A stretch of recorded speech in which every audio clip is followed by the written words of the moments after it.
हमारा topic narration है।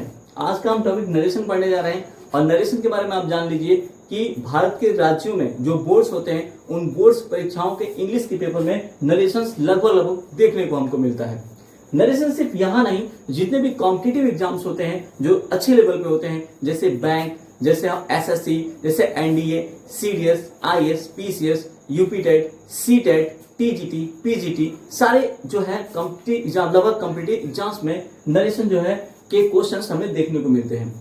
इन questions को डायरेक्ट से इनडायरेक्ट में बदलने के लिए दिया जाता है, कभी कोई इनडायरेक्ट से डायरेक्ट में भी बदलने के लिए दिया जाता है। तो हम पहले जानेंगे नरेशन होता क्या है। तो नरेशन को हम कहते हैं कथन, और वही स्टेटमेंट जो कि कोई जो है स्टूडेंट बोलता है या देता है। तो अब देखिए, नरेशन हमारा दो प्रकार का होता है, डायरेक्ट नरेशन और इनडायरेक्ट नरेशन। डायरेक्ट नरेशन क्या है? डायरेक्ट नरेशन के अंदर वक्ता की बातों को ज्यों का त्यों रखा जाता है। इसमें वक्ता द्वारा कहे गए वाक्य को ज्यों का त्यों रखना है, उसके शब्दों को ज्यों का त्यों रखना है।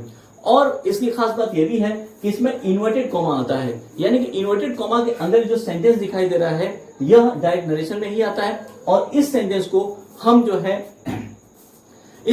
हम रिपोर्टेड स्पीच कहते हैं। इसके बाहर जो ये सेट दिखाई दे रहा है इसको हम रिपोर्टिंग वर्ब कहते हैं। तो he said I am strong, उसने कहा मैं मजबूत हूं। तो इसमें हुआ ये कि स्पीकर द्वारा कहे गए वाक्य को जो का त्यों रखा गया है, आई एम स्ट्रॉन्ग। ठीक, इसके जो है अदर हैंड हम देखेंगे इनडायरेक्ट नरेशन। इनडायरेक्ट नरेशन जो होता है इसमें वक्ता द्वारा कही गई बात को हम अपने शब्दों में बोल देते हैं या अपने वाक्यों में बोल देते हैं। और जब हम अपने वाक्यों में बोलते हैं तो वही सेंटेंस हमारा इनडायरेक्ट सेंटेंस कहलाता है। देख लीजिए सेंटेंस को, ही सेड दैट, उसने कहा कि ही वॉज स्ट्रॉन्ग, वह मजबूत था। तो हमने इस सेंटेंस को he said that he was strong में बदला है, क्योंकि यहां जब हम बदलेंगे तो ये क्या हो जाएगा, यह सेंटेंस अपने जो है शब्दों में, अपने वाक्यों में हो जाएगा। तो वक्ता की बात को जब हम अपने बातों में बोल दें तो इनडायरेक्ट सेंटेंस, और जब वक्ता की ही शब्दों में, वाक्यों में जो का त्यों रखें उसे हम डायरेक्ट नरेशन कहते हैं। और एग्जाम्स में ज्यादातर डायरेक्ट नरेशन से इनडायरेक्ट नरेशन में सेंटेंसेस बदलने के लिए दिया जाता है, कभी कोई इनडायरेक्ट नरेशन से डायरेक्ट नरेशन में भी बदलने के लिए दिया जा सकता है। तो हम विस्तृत रूप से इसके बारे में जानेंगे, इसके रूल्स के बारे में जानेंगे कि भाई डायरेक्ट से इनडायरेक्ट या इनडायरेक्ट से डायरेक्ट में सेंटेंस कैसे बदलते हैं। तो हम जो है इसको जो है जानेंगे। वर्ब चेंजिंग, क्रिया परिवर्तन। नरेशन जब भी हम बनाते हैं तो हम ये देखते हैं कि प्रेजेंट इंडेफिनिट पास्ट इंडेफिनिट में हो जाता है। ऐसा क्यों होता है? ऐसा इसलिए होता है कि अगर सेंटेंस इन्वर्टेड कॉमा के अंदर जो आया हुआ है वो प्रेजेंट है तो हमें पास्ट में उसे करना होता है। इसलिए पास्ट में करना होता है कि बेसिकली जितनी भी वर्ब्स होती हैं, जो रिपोर्टिंग वर्ब होती है, वो आपकी सेकंड फॉर्म होती है।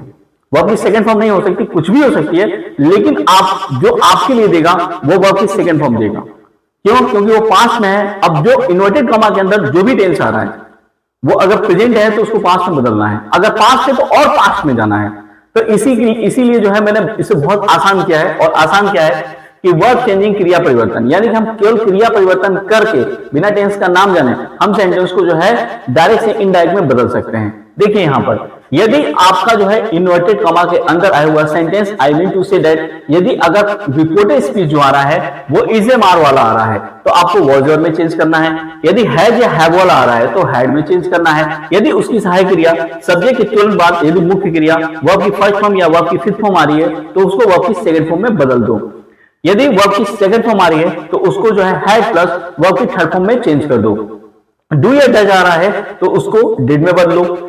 डिड प्लस वर्ब की फर्स्ट फॉर्म आ रही है, कहने का मतलब कि अगर सेंटेंस में कहीं भी डिड आता है और उसके साथ वर्ब की फर्स्ट फॉर्म आती है तो उसे हैड प्लस वर्ब की थर्ड फॉर्म में चेंज करना है।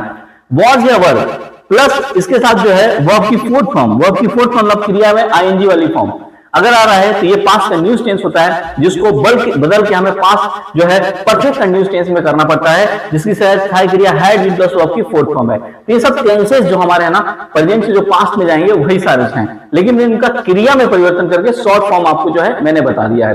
तो आप वीडियो को पॉज करके इसे नोट कर सकते हैं। ठीक, ये हमारा जो क्रिया है वो पार्ट 1 था। अब मैं पार्ट 2 आपको बताने जा रहा हूं। देखिए वर्ब चेंजिंग पार्ट टू हम वर्ब में पार्ट 1 मैंने बताया, पार्ट 2 में बताने जा रहा हूं। यदि कैन है तो कुड में कीजिए, मे है तो माइट में कीजिए, विल है तो वुड में कीजिए, शैल है तो शुड में कीजिए, मस्ट है तो मस्ट में कीजिए, और टू है तो ऑट में कीजिए। मस्ट यहां आप देख सकते हैं मस्ट का मस्ट ही रहेगा और ऑट टू का ऑट टू ही जो है यहां पर रहेगा। तो हमारा जो ये वर्ब पार्ट 2 है इसमें जो है हमने देखा हुआ है कि वर्ब पार्ट 2 में वर्ब पार्ट 1 में हमने चेंज किया, वर्ब पार्ट 2 में हमने चेंज किया। हम क्या करेंगे वर्ब का जो है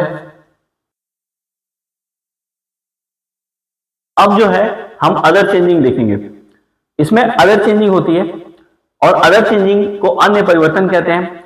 हमने जब वर्ब में परिवर्तन कर लिया किसी भी सेंटेंस में, जब हम सेंटेंस को रिपोर्टिव जो सेंटेंस है उसको जो है हम डायरेक्ट से इनडायरेक्ट में बदलेंगे तो वर्ब में चेंजिंग एक बार करेंगे। वर्ब में चेंजिंग एक बार जब हो जाएगी तो पूरा सेंटेंस अगर प्रेजेंट का है तो पास्ट में बदल जाएगा।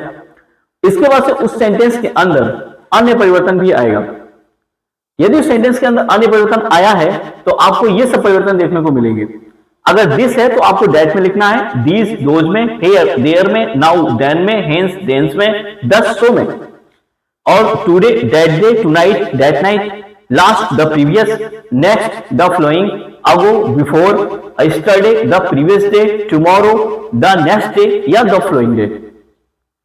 तो ये सब परिवर्तन आपको करना है। ये जो मैंने काले मार्कर से लिखा हुआ है ये आएगा रिपोर्टेड चीज में, और जो मैंने ये नीले मार्कर से लिखा हुआ है ये आपको चेंज करना है। लेकिन अगर नीले मार्कर से पहले लिखा हुआ पहले से आ गया तो आपको बदलना नहीं है। ये जो है आपका अन्य परिवर्तन है। रिपोर्टेड स्पीच में ये आएगा और आपको तब करना है जब सेंटेंस डायरेक्ट से इनडायरेक्ट में बनाया जाएगा। डायरेक्ट से इनडायरेक्ट बनाते समय में हम ऐसा करेंगे। अगर इनडायरेक्ट से डायरेक्ट बनाएंगे तो ठीक है, उसका हम क्या कर देंगे जो है, अगर इनडायरेक्ट से आपका सेंटेंस डायरेक्ट में बदलना है तो आप ठीक इसके जो है उल्टा कर देंगे। तो डायरेक्ट से इनडायरेक्ट बदलने के लिए इस तरह से जो है आप सेंटेंस में करेंगे। तो आप क्या करेंगे कि यहां पर इसे जो है पॉज कर देंगे, पॉज करके नोट कर लेंगे। नरेशन के अंदर हम इन 5 सेंटेंसेस को पढ़ते हैं। Assertive sentences, interrogative sentences, imperative sentences, exclamative sentences, objective sentences. मेरे कहने का मतलब यह है कि आपको ये 5 सेंटेंसेस नरेशन के अंदर पढ़ने को मिलेंगे, जिसमें से ही जो है क्वेश्चन जो है आपके एग्जाम्स में दिए जाएंगे, एग्जाम्स में पूछे जाएंगे। तो ये 5 जो है सेंटेंस आपको देखने को है जो मिलेंगे। देखिए हम सबसे पहले असर्टिव सेंटेंसेस को पढ़ रहे हैं। असर्टिव सेंटेंस को डायरेक्ट से इनडायरेक्ट बनाने का जो है 2 रूल होता है। यदि सेट टू दिया है तो आप टोल्ड में कीजिए। सेट टू जो है क्या देगा, ये डायरेक्ट नरेशन में देगा। यह जो है सेट टू डायरेक्ट नरेशन देगा। क्यों? क्योंकि सेट रिपोर्टिंग वर्ब कही जाएगी। अब इसको हमें टोल्ड में क्यों लिखना है? क्योंकि टू आया है। अब टू आने का मकसद क्या है? टू क्यों आता है? टू तभी आएगा जब कोई ऑब्जेक्ट दिया होगा। अगर ऑब्जेक्ट नहीं है तो टू नहीं देगा। तो ऑब्जेक्ट की वजह से हमको क्या करना पड़ेगा, इसको जो है हटाकर सेट टू को हटाकर टोल्ड करना पड़ेगा। यदि ऑब्जेक्ट नहीं आता तो आप सेट टू को नहीं, टू को बिल्कुल नहीं हटाएंगे, सेट को अपनी जगह पर रहने देंगे। दूसरा नियम हमारा क्या कहता है, इन्वर्टेड कॉमा को हटाकर डायरेक्ट लिखना है। इन्वर्टेड कॉमा को हटा देना है क्योंकि डायरेक्ट नरेशन में इन्वर्टेड कॉमा सेंटेंस में आता है, वो सेंटेंस रिपोर्टेड स्पीच कहलाती है। और जब इसको हटा के डायरेक्ट लिखा जाएगा तो डायरेक्ट एज ए कंजक्शन लिखा जाएगा, जिसका हिंदी अर्थ की करके निकलेगा। देखिए फॉर एग्जांपल डायरेक्ट सेंटेंस एक हमारे पास है, he said to me he is ill today. He said to me he is ill today. उसने मुझसे कहा वह आज बीमार है। यह जो सेंटेंस है वो इनवर्टेड कॉमा के अंदर जो दिखाई दे रहा है रिपोर्टेड स्पीच, रिपोर्टिंग वर्ब। ठीक है, अब हम जब इसको इनडायरेक्ट में चेंज करेंगे, हमें इस सेंटेंस को इनडायरेक्ट में चेंज करना है। तो इनडायरेक्ट जब सेंटेंस को हम चेंज करेंगे, जब इनडायरेक्ट में सेंटेंस बने कैसे बदलेगा, सबसे पहले ही है तो आप ही लिखिए। ये सेट टू देखिए, सेट टू आया। अब सेट टू को हटा के हमें टोल्ड लिखना है तो हम यहां टोल्ड लिखेंगे और फिर ये मी जो ऑब्जेक्ट है ऑब्जेक्ट आ जाएगा। और ये जो इन्वर्टेड कॉमा है, देखिए इन्वर्टेड कॉमा और ये कॉमा, इसको हटाइए, हटा के इसके स्थान पर डैट लिखिए। डैट हमको क्यों लिखना है? क्योंकि कंजक्शन की वजह से हमको सेंटेंसेस को जोड़ना है, डैट। फिर यहां पे ही दिया है, हम ही लिख देंगे और चूंकि एच यहां कैपिटल बनाया जाएगा क्योंकि इन्वर्टेड कॉमा के अंदर है, जब यहां आएगा तो इसको हम कैपिटल नहीं बनाएंगे, एच स्मॉल कर देंगे, पहला अक्षर स्मॉल करेंगे। अब देखिए इज दिया है, ये प्रेजेंट टेंस है।